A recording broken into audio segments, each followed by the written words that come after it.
दोस्तों सीएम ही CM, CM ही CM, CM ही CM, जितने चाहो उतने सीएम, कभी यहाँ से सीएम कभी वहां से सीएम।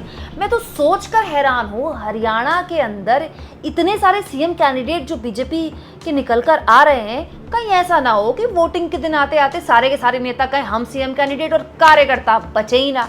बताइए दोस्तों, हरियाणा में बीजेपी के अंदर सीएम कैंडिडेट कौन होगा, इसको लेकर मार मची हुई है। वो भी तब जब गृहमंत्री हाथ उठा के कह चुके हैं कि सीएम कैंडिडेट तो नायाब सिंह सैनी होंगे। मोदी जी कह चुके हैं कि बड़े बड़ों से बड़े हैं नायाब सिंह सैनी। लेकिन बीजेपी को एक जोर का झटका जोर से आज तब लगा जब एक और सीएम कैंडिडेट ने कहा मैं भी तो हूँ सीएम कैंडिडेट। दोस्तों, कुलदीप बिश्नोई, जो लोग हरियाणा की राजनीति को नहीं जानते उनको बता दूं, भजनलाल के पुत्र हैं कुलदीप बिश्नोई। और भजनलाल हरियाणा के पूर्व मुख्यमंत्री हैं और एक लेगेसी रही है भजनलाल की, हरियाणा की राजनीति में उनकी अमिट छाप रही है और आदमपुर उनका इलाका रहा है। और अपने पिता की राजनीतिक विरासत को आगे बढ़ाया कुलदीप बिश्नोई ने। फिर कुलदीप बिश्नोई की राजनीतिक विरासत को अब आगे बढ़ा रहे हैं उनके बेटे भव्य बिश्नोई। कुलदीप बिश्नोई की अपनी पार्टी थी, फिर उन्होंने अपनी पार्टी कांग्रेस में विलय कर दी और फिर कांग्रेस में पार्टी विलय करने के बाद अब वो बीजेपी में भी शामिल हो गए। तो पार्टी कांग्रेस को दे दी और खुद वो बीजेपी में शामिल हो गए अपने बेटे के साथ। चलिए वो कहानी फिर सही, लेकिन आज हरियाणा के कार्यक्रम में दोस्तों कुलदीप बिश्नोई से सवाल हो गया। आज तक का कार्यक्रम था जिसमें कुलदीप बिश्नोई से पूछा गया सीएम कैंडिडेट होने को लेकर। कुलदीप बिश्नोई ने तो हैरान करने वाला बयान दे दिया। वो कह रहे हैं मैं सीएम बनना चाहता हूं क्योंकि मुझे जनता के काम करवाने हैं अपने हिसाब से, हो सकता है अगली बार सीएम फेस बन जाऊं। कमाल की बात है, मतलब कॉन्फिडेंस देखिए कुलदीप बिश्नोई का। उन्हें 100% श्योरिटी है कि इस बार भी बीजेपी आ रही है और अगली बार भी बीजेपी आ रही है। हालांकि कुलदीप बिश्नोई जैसे लोगों का कह नहीं सकते, क्या पता अगली बार के चुनाव में कांग्रेस में शामिल हो जाए। लेकिन मैं तो ये हैरान हूं कि ये किस तरह का बयान है कि मैं सीएम कैंडिडेट हूं लेकिन सीएम फेस नहीं हूं। ये मतलब अजीब सी दुविधा में बिश्नोई साहब ने डाल दिया अपनी पार्टी को। अब कुलदीप बिश्नोई के इस बयान को अमित शाह कैसे ले?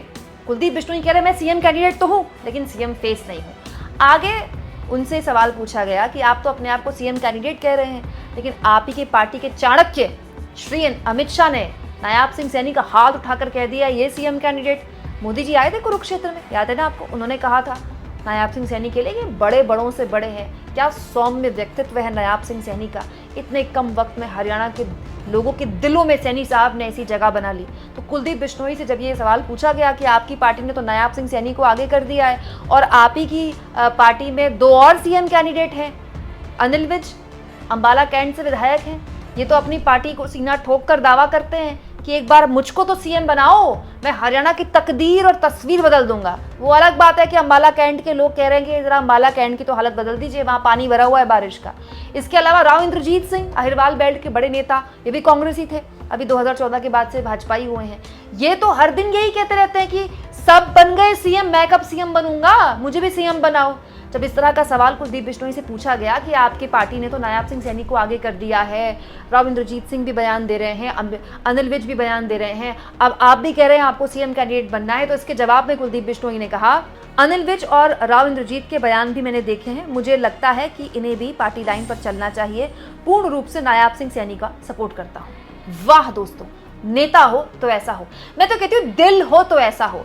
राजनीति में मतलब इससे कुशल व्यक्तित्व आपको क्या मिलेगा कि अगला कह भी दे कि सीएम कैंडिडेट तो मैं हूं, फिर कह भी दे चलिए आपने इस बार नायाब सिंह सैनी को बना दिया तो बना दिया, अगली बार मेरा नंबर लगा दीजिएगा। लेकिन कुलदीप साहब ये तो ज्यादती है ना, आप भी अपने आप को सीएम कैंडिडेट बता रहे हैं, राव इंद्रजीत भी अपने आप को सीएम कैंडिडेट बता रहे हैं, अनिल विज भी अपने आप को सीएम कैंडिडेट बता रहे हैं, लेकिन आप पार्टी लाइन में चलने की बात कहकर उनको नसीहत तो दे रहे हैं। कल को आपको भी कोई नसीहत दे दे तो आपको बुरा लगेगा कि नहीं लगेगा? तो ये है हरियाणा में बीजेपी की सच्चाई। ये वो सच्चाई है जिससे बीजेपी या तो आंख चुरा रही है या फिर बीजेपी हैंडल नहीं कर पा रही है। दोस्तों, गुटबाजी तो कांग्रेस में भी है, लेकिन सुनने में आया कि कुमारी शैलजा को मना लिया गया है। अगले हफ्ते से राहुल गांधी, कुमारी शैलजा और प्रियंका गांधी प्रचार भी करेंगे।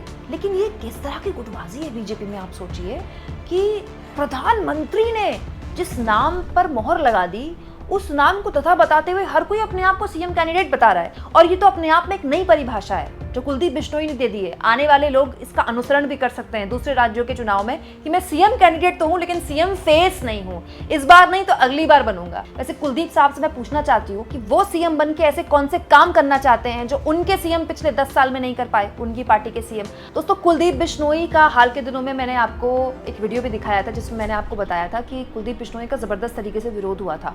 वो आदमपुर, जो कि उनका इलाका बताया जाता है, वहाँ अपने बेटे के लिए प्रचार करने के लिए आए थे। वहाँ पर खूब विरोध भी हुआ था। इस विरोध को लेकर भी वो बोले कि हाँ, हमारे विरोध में कुछ लोग बैठे हुए थे, मैं खुद उनके पास गया, बिना सुरक्षा के बात करने गया और वहाँ पर कुछ इस तरह के मामले थे, लेकिन वो हमसे नाराज़ लोग हैं, मैंने मना लिया। और ये तो मेरा व्यक्तित्व है, नहीं तो लोग तो नाराज़ लोगों से बात भी नहीं करते, लेकिन ये हमारी परंपरा रही है परिवार की कि हम नाराज़ लोगों से मिलकर उनकी नाराज़गी पूछते हैं। तो मैं तो नाराज़गी पूछने गया और आदमपुर में पिछले दिनों ऐसी कई वीडियोस आई थी जिसमें कुलदीप बिश्नोई और उनके बेटे भव्य बिश्नोई का इस तरह का विरोध हुआ था।